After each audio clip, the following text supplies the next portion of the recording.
इथं इतकी थंडी आहे काही शॉल सुद्धा काढू वाटत नाही.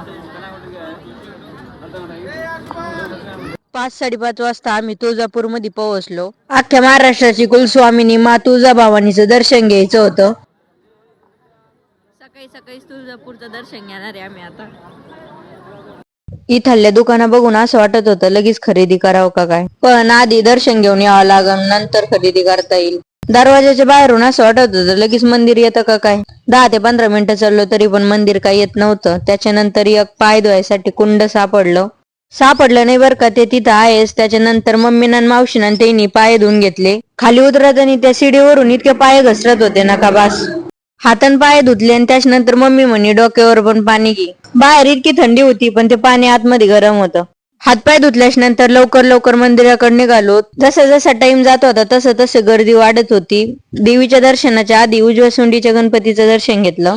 तुळजापूरला पहिल्यांदा आल्यामुळे आतमध्ये दर्शनाला किती टाइम लागतो ते मला माहित नव्हतं. 2 ते 2.5 तास दर्शनाच्या लाईनीमध्ये लागलो तरी पण दर्शन काय होत नव्हते. त्यामुळे चोरून दुसऱ्या हॉलमध्ये जाऊन बसलो. हाय कर सगळ्यांना.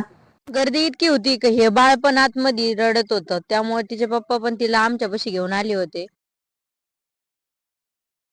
हद्दी हात दाखव ना. ठेव नको धरू. हादर मेहंदी आहे तुझ्या हाताला. आम्ही गपचूप येऊन दुसऱ्या हॉलमध्ये बसलो होतो. त्यामुळे मम्मीला त्याला यायला टाइम होता. आम्ही जिथं बसलो होतो तिथं हे बाळ पण रडत होतं. त्या बाळासंग थोडं खेळले. चोरून एक हॉल क्रॉस केला होता त्यामुळे देवीचं मंदिर पण लवकर आलं होतं. आतमधल्या मंदिरामध्ये कॅमेरा अलाउड नव्हता, त्यामुळे बाहेर जे देवीचं मंदिर आहे तिथे एक व्हिडिओ काढून घेतला. इथं येणाऱ्या भक्तांची गर्दी बघूनच समजतं की देवी किती पावन आहे. देवीचं दर्शन झाल्याच्या नंतर मनाला खूप भारी वाटलं. त्याच्यानंतर मी तुम्हाला मम्मी आणि माझे संग ज्या मावशी आणि मामा आलेले त्यांचा व्हिडिओ दाखवते. अजून खूप देव हिंडायचे आणि खूप मजा करायची, त्यामुळे तुम्ही आधीच आयडी फॉलो करून घ्या. भेटू आपण पुढच्या व्लॉग मध्ये. Bye bye.